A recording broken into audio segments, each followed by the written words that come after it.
একবার এক বানরের সাথে একটি সুন্দরী মেয়ের বিয়ে হয়েছিল। এটি একটি অদ্ভুত এবং অবিশ্বাস্য ঘটনা, যা আপনি সম্ভবত কখনো শোনেননি। এই বিয়ের পর বানরটি সেই মেয়ের সাথে কি করেছিল সেটা জানলে আপনি অবাক হয়ে যাবেন। তাই এই গল্পটি শুনতে ভুলবেন না। অনেক দিন আগের কথা, এক রাজ্যে একজন নেককার বাদশা ছিলেন। একবার বাদশা তার মন্ত্রীকে সঙ্গে নিয়ে শিকারের উদ্দেশ্যে বের হয়েছিলেন। সফরের সময় তারা জঙ্গলের খুব নিকটেই একটি তাঁবু স্থাপন করেছিলেন। দুপুরবেলায় খাবারের আয়োজন করা হয়েছিল। এমন সময় বাদশা দেখতে পেলেন একটি বৃক্ষের উপর একটি বানর বসে তাদেরকে লক্ষ্য করছে। তবে এই বানরের আচরণ সাধারণ বানরের মতো ছিল না। বাদশা তার কর্মচারীদেরকে বললেন, এই বানরকে খাবার দাও। এরপর রাজার কর্মচারীরা বানরের সামনে কিছু খাবার দিয়েছিল। বানরটি বৃক্ষ থেকে নেমে এসে কয়লা দিয়ে কাগজে কিছু একটা লিখতে লাগল। এরপর বানর লেখাটা বাদশাকে দিল। সেই কাগজে লেখা ছিল, আমি এসব খাবো না, বরং বাদশাহের জন্য যেসব খাবারের আয়োজন করা হয়েছে ঠিক তেমন খাবার আমার জন্যও আয়োজন করা হোক। বাদশাহ কাগজটি পড়ে খুব অবাক হলেন। বানর মানুষের মতো লিখতে পারে এমন কিছু তিনি কখনো ভাবেননি।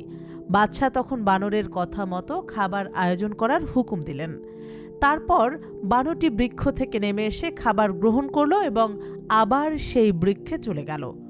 হঠাৎ করে আকাশ কালো মেঘে ঢেকে গেল। বাদশাহ কর্মচারীদেরকে বললেন, বানরের সামনে একটা কাগজের টুকরা রেখে দাও। কর্মচারীরা কাগজের টুকরা বানরের সামনে রাখল। বানর আবার সেই কাগজে কিছু লিখল এবং বাদশাকে দিল। তাতে লেখা ছিল, যেমন তাঁবু বাদশাহের জন্য স্থাপন করা হয়েছে তেমন তাঁবু আমার জন্য স্থাপন করা হোক। বাদশাহের আদেশে বানরের জন্য একই ধরনের তাঁবু স্থাপন করা হলো। বানরটি বৃক্ষ থেকে নেমে তার তাঁবুর ভিতরে চলে গেল। কয়েকদিন পর বাদশাহ যখন ফিরে যাওয়ার প্রস্তুতি নিচ্ছিলেন, তখন তিনি চাকরদের বললেন, তোমরা বানরের নিকটে যাও এবং বানরের কাছে জিজ্ঞাসা করো সে কি আমাদের সঙ্গে যাবে কিনা। বানর এবার লিখল, অবশ্যই যাব, তবে যেমন হাতি বাদশাহের জন্য প্রস্তুত করা হয়েছে তেমন হাতি আমার জন্য প্রস্তুত করা হোক। বাদশাহ বানরের প্রতি আগ্রহী হয়ে উঠলেন এবং তার জন্য একই ধরনের সওয়ারি প্রস্তুত করলেন। সওয়ারি প্রস্তুত করালেন। যখন তারা প্রাসাদের নিকট পৌঁছালো, তখন বাদশাহ আদেশ দিলেন, বানরটির থাকার ব্যবস্থা করো। বানরটিকে খুব সুন্দর একটি আস্তাবলে রাখা হয়েছিল, কিন্তু বানরটি আবার কাগজে লিখল, যেমন প্রাসাদ বাদশাহের জন্য তৈরি করা হয়েছে তেমন প্রাসাদ আমার জন্য তৈরি করা হোক। তারপর আমি সেখানে থাকব, নয়তো আমি আবার জঙ্গলে ফিরে যাব। বাদশার আরেকটি প্রাসাদ ছিল যেখানে তিনি খুব কমই যেতেন। বাদশাহ তখন সেই প্রাসাদ বানরকে দিয়ে দিলেন। বাদশাহের স্ত্রী অর্থাৎ এই রাজ্যের রানী এবং রাজকর্মচারীরা বানরটিকে খুব পছন্দ করেছিল। এদিকে বানরটি বাদশার দরবারে নিয়মিত আসা যাওয়া করত। বাদশার নিকট যে সমস্ত বিচার আসত, বানর সেই মামলাগুলি খুব মনোযোগ দিয়ে শুনত। যখন বাদশাহ কোনো ভুল সিদ্ধান্ত নিত, তখন বানর কাগজে সঠিক সিদ্ধান্ত লিখে বাদশার হাতে দিত।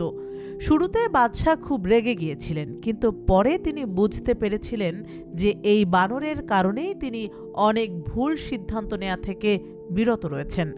সেই বাদশার একটি সুন্দরী কন্যা ছিল। বাদশাহ তার কন্যাকে প্রাণের চেয়েও বেশি ভালোবাসতেন। রাজকন্যা এই বানরের কথা অনেক শুনেছেন। এক পর্যায়ে রাজকন্যা বানরটিকে দেখতে চাইলেন। একদিন রাজকুমারী তার সখীদের সঙ্গে নিয়ে বানরটিকে দেখতে এলেন। যখন বানরটি রাজকুমারীকে দেখল, তখন সে মুগ্ধ দৃষ্টিতে তাকিয়ে রইল। রাজকুমারী তখন আতঙ্কিত হয়ে প্রাসাদের ভিতরে চলে গেলেন এবং এরপর থেকে রাজকুমারী যখনই আয়নায় তার নিজের মুখ দেখতেন, তখন পিছনে বানরের মুখ দেখা যেত। কোনো এক অদ্ভুত উপায়ে বানর রাজকন্যার ঘরে ঢুকে যেত। একদিন এই বানর একটি কাগজ রাজকুমারীর হাতে দিল। সেই কাগজে লেখা ছিল, তুমি কি আমাকে বিয়ে করবে? বিশ্বাস করো, আমিও খুব সুন্দর। রাজকুমারী জানতেন এই বানর খুব বুদ্ধিমান এবং সে আমার কোনো ক্ষতি করবে না। ধীরে ধীরে রাজকন্যার মনে বানরের প্রতি সহানুভূতি জন্ম নিল। যখন বাদশাহ এই খবর পেলেন তখন তিনি এই বিষয়টা খুব একটা পছন্দ করলেন না যে বানর তার রাজকন্যার ঘরে আসা যাওয়া করছে। পরের দিন বাদশাহ বানরের সঙ্গে দেখা করতে এলেন। বানরটি প্রাসাদে উপস্থিত ছিল। বাদশাহ বললেন, আমি জানি না তুমি কে, কিন্তু আমি তোমার প্রতিটি কথা মেনেছি, তোমাকে আমার সমান সম্মানের অধিকারী করেছি। হয়তো অন্য কোনো বাদশাহ তোমার সাথে এমনটি করতেন না, আর সেই তুমি আমার রাজকন্যাকে বিরক্ত করতে শুরু করে দিয়েছ। এই বিষয়টা আমার একদম ভালো লাগেনি। আমি কোনো কঠোর পদক্ষেপ নেওয়ার আগেই তোমার থেমে যাওয়া উচিত। বানর তখন লিখতে শুরু করল। লেখা শেষ হলে সে কাগজ বাদশাকে দিল।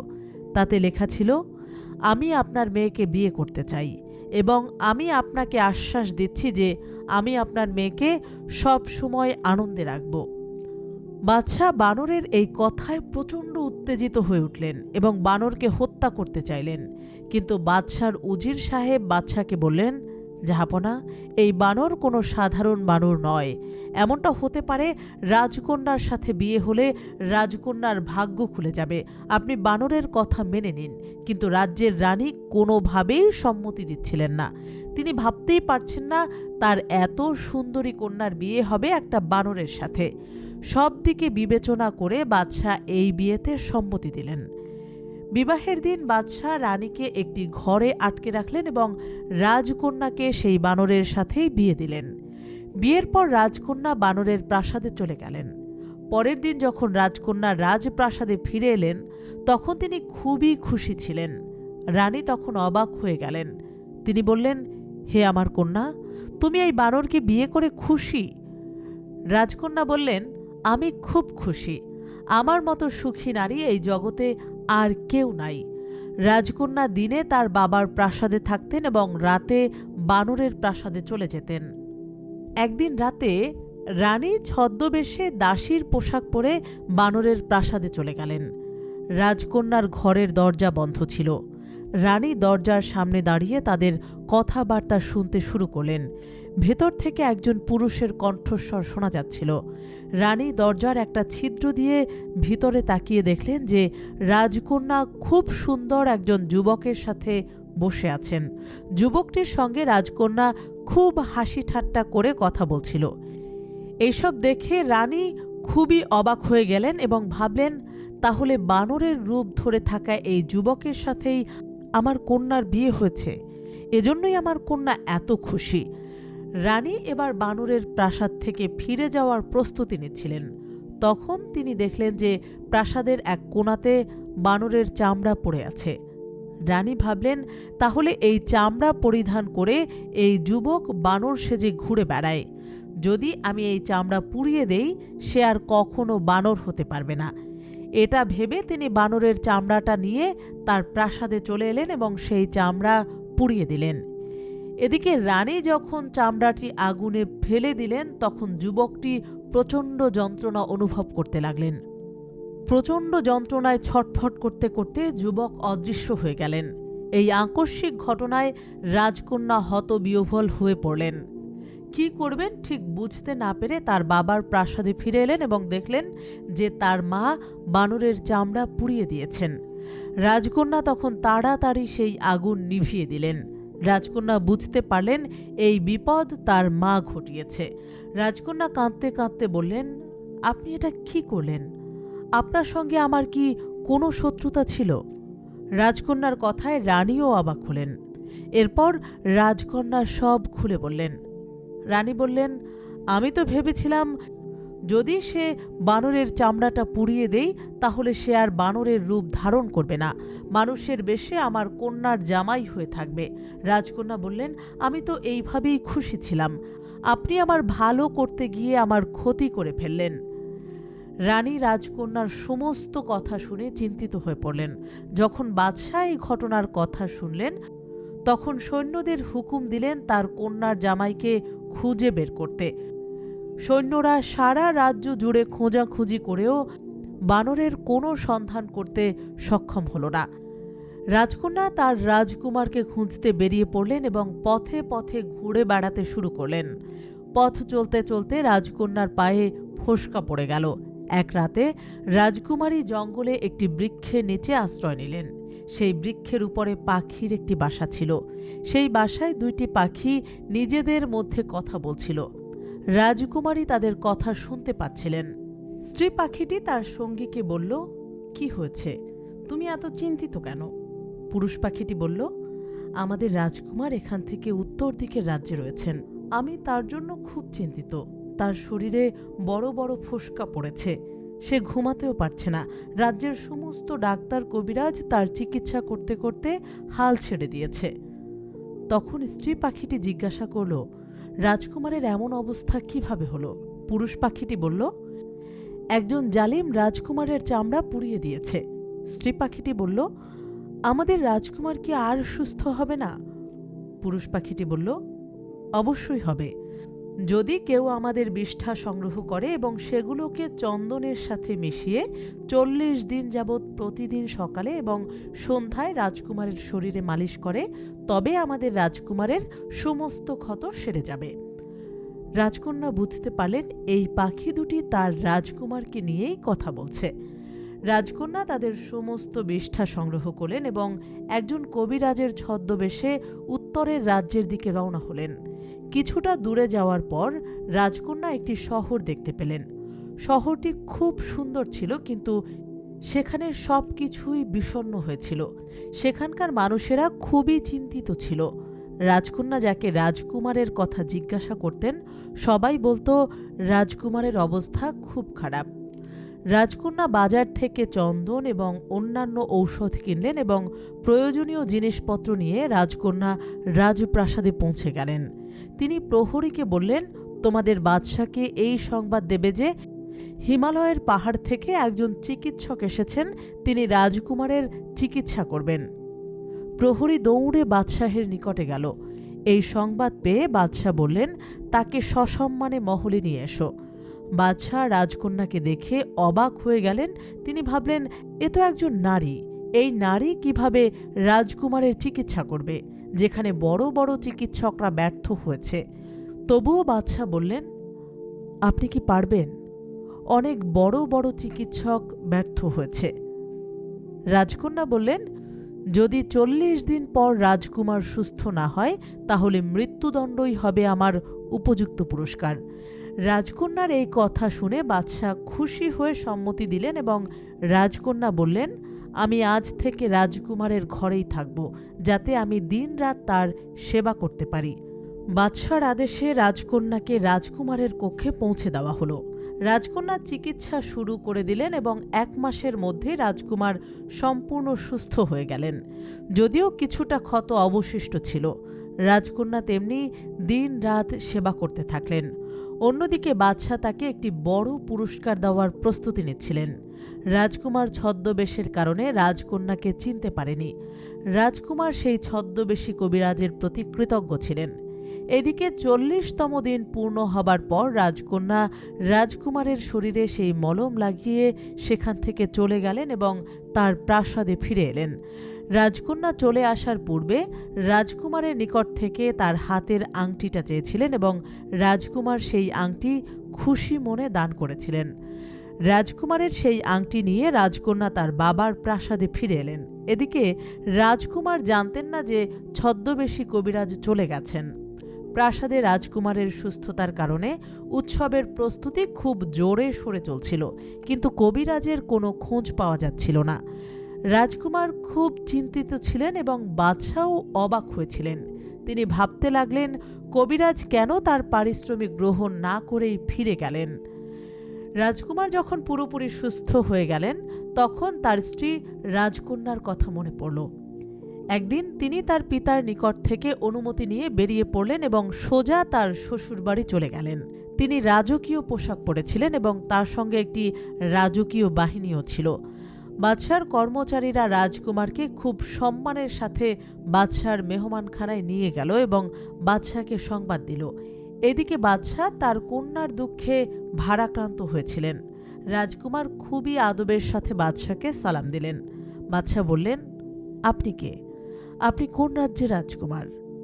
রাজকুমার বললেন, হে সম্মানিত বাদশাহ, আপনি হয়তো আমাকে চিনতে পারছেন না, কিন্তু আমি আপনাকে কখনো ভুলতে পারবো না। আমি আপনাকে খুব ভালোভাবেই চিনি। আমি সেই বানর যাকে আপনি আপনার সম্মান দিয়েছিলেন, আপনার প্রাসাদে রেখেছিলেন এবং আপনার মেয়ের সঙ্গে আমার বিয়ে দিয়েছিলেন। বাদশাহ খুশি এবং অবাক হয়ে বললেন, এটি কিভাবে সম্ভব? রাজকুমার বললেন, আমি আপনাকে আমার গল্প পরে ব্যাখ্যা করব। প্রথমে বলুন, আমার স্ত্রী কোথায়? বাদশাহ বললেন, তুমি চলে যাওয়ার পর থেকে তোমার সেই প্রাসাদে সে একাই থাকে। রাজকুমার খুশিতে প্রাসাদের দিকে দৌড়ে গেলেন। রাজকুমারী দুঃখের প্রতিমূর্তি হয়ে বসেছিলেন। ফুলের মতো মুখটি ম্লান হয়ে গিয়েছিল। রাজকুমারকে সামনে দেখে রাজকুমারী অবাক হয়ে গেলেন। রাজকুমার বললেন, তোমার ভালোবাসা আমাকে এখানে নিয়ে এসেছে। তোমার মা আমাকে মেরে ফেলতে চেয়েছিলেন, কিন্তু এক কবিরাজের চিকিৎসায় আমি সুস্থ হয়েছি। কিন্তু আশ্চর্য, সে কবিরাজ আমার আংটি ছাড়া আর কিছুই গ্রহণ করেন নাই এবং তিনি চুপচাপ সেখান থেকে চলে গিয়েছিলেন। রাজকন্যা এবার তাকে আংটি দেখিয়ে জিজ্ঞাসা করলেন, এটাই কি তোমার আংটি? রাজকুমার অবাক হলেন। এটা তুমি কোথায় পেলে? রাজকন্যা বললেন, কারণ সেই কবিরাজ আর কেউ নয়, আমিই ছিলাম। তারপর রাজকুমারী রাজকুমারকে সব ঘটনা খুলে বললেন। রাজকুমারী বললেন, আমার মা আপনার শত্রু ছিলেন না। যখন আমার মা আপনাকে মানুষের রূপে দেখলেন, তখন তিনি বানরের চামড়া পুড়িয়ে দিয়েছিলেন যাতে আপনি আর কখনো বানর না হতে পারেন। রাজকুমারী বললেন, ভুল কিন্তু আপনারও ছিল। আপনি আমাকে কখনো বানর হওয়ার কারণ ব্যাখ্যা করেন নাই। যদি করতেন তবে আমি আপনার চামড়াকে আমার জীবনের চেয়েও বেশি সুরক্ষিত রাখতাম। রাজকুমার এবার বলতে শুরু করলেন, প্রায় 1 বছর আগের কথা। আমি শিকারের উদ্দেশ্যে বের হয়েছিলাম। আমার সঙ্গে আমার সৈন্য সামন্ত ছিল। জঙ্গলে আমি একটি হরিণ দেখেছিলাম এবং সেই হরিণটাকে শিকারের উদ্দেশ্যে তীর ছুঁড়ে মারলাম। হরিণটি আমার চোখের সামনে থেকে অদৃশ্য হয়ে গিয়েছিল। আমি সেই হরিণটিকে খুঁজতে বের হলাম এবং এত দূরে চলে গেলাম যে আমার সাথে যারা ছিল তারা সবাই পেছনে পড়ে গিয়েছিল। আমি আমার সঙ্গীদের থেকে বিচ্ছিন্ন হয়ে গিয়েছিলাম। হঠাৎ আমি দেখলাম যে মরুভূমির কাছে একজন বৃদ্ধ বসে আছেন এবং তার পাশে একটি 12 বছরের ছেলে বসে আছে। বৃদ্ধটি কাঁদছিলেন এবং সেই ছেলেটির পা থেকে রক্ত ঝরছিল। বৃদ্ধটি কাঁদতে কাঁদতে সেই ব্যক্তিকে অভিশাপ দিচ্ছিলেন যিনি সেই ছেলেটির পায়ে তীর মেরেছিলেন। আমাকে দেখে বৃদ্ধটি রাগে বললেন, তুমি মানুষ না বানর? তোমার মধ্যে কোনো শিষ্টাচার নেই। এতটুকু বলার পরই আমি তৎক্ষণাৎ মানুষ থেকে বানরে রূপান্তরিত হয়ে গেলাম। তখন বৃদ্ধ বললেন, এখন জঙ্গলে জঙ্গলে অভিশপ্ত হয়ে ঘুরে বেড়াও, তোমার কোথাও ঠাঁই হবে না। তাদের অভিশাপ এবং আমার এই অবস্থার কারণে আমি এতটাই আতঙ্কিত হয়েছিলাম যে আমি বৃদ্ধের নিকট ক্ষমা চাইতে লাগলাম। আমার কান্নাকাটি দেখে সেই ছেলেটির আমার প্রতি দয়া হলো। সে বৃদ্ধকে বলল, যখন মানুষ তার ভুল স্বীকার করে তখন তাকে ক্ষমা করা উচিত। আমাদের উচিত তাকে ক্ষমা করা। ছেলেটি যখন অনেক বেশি জোরাজুরি করছিল তখন বৃদ্ধ বললেন, অভিশাপ তো ফিরিয়ে নিতে পারবো না, কিন্তু এটি কমাতে পারি। তুমি বানরই থাকবে যতক্ষণ না পর্যন্ত কোনো নারী তোমার প্রতি সহানুভূতি দেখিয়ে বিয়ের জন্য রাজি হয়। যখন বিয়ে হবে তখন তুমি তোমার আসল অবস্থায় ফিরে আসবে। বিয়ের পরের 1 বছর তুমি শুধুমাত্র তোমার স্ত্রীর সামনে তুমি মানুষের রূপে আসতে পারবে। 1 বছর অতিক্রম হলেই তুমি অভিশাপ মুক্ত হবে।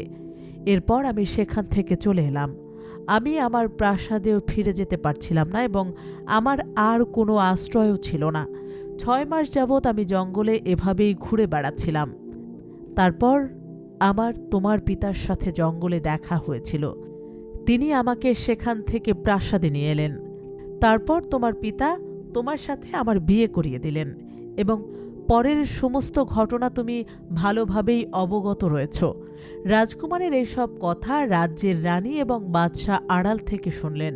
তারপর রানী রাজকুমারের নিকট ক্ষমা চাইলেন এবং রাজকুমার রানীকে ক্ষমা করে দিলেন। বাদশাহ বললেন, আমাদের কোনো ছেলে নেই, এখন থেকে তুমি আমার সাথেই থাকবে। রাজকুমার বললেন, এখন আমাকে আমার স্ত্রীকে নিয়ে আমার নিজের রাজ্যে যেতে হবে আমার পিতার সাথে পরিচয় করানোর জন্য, কিন্তু আমি আপনাকে প্রতিশ্রুতি দিচ্ছি আমি আপনার কাছে অবশ্যই আসব যখন আমাকে আপনার প্রয়োজন হবে। তারপর রাজকুমার তার রাজকন্যাকে নিয়ে তার রাজ্যে ফিরে গেলেন এবং তারপর তারা দুজনেই সুখে শান্তিতে তাদের জীবন কাটাতে লাগলেন। বন্ধুরা, আশা করি আপনাদের এই গল্পটি পছন্দ হয়েছে। ধন্যবাদ।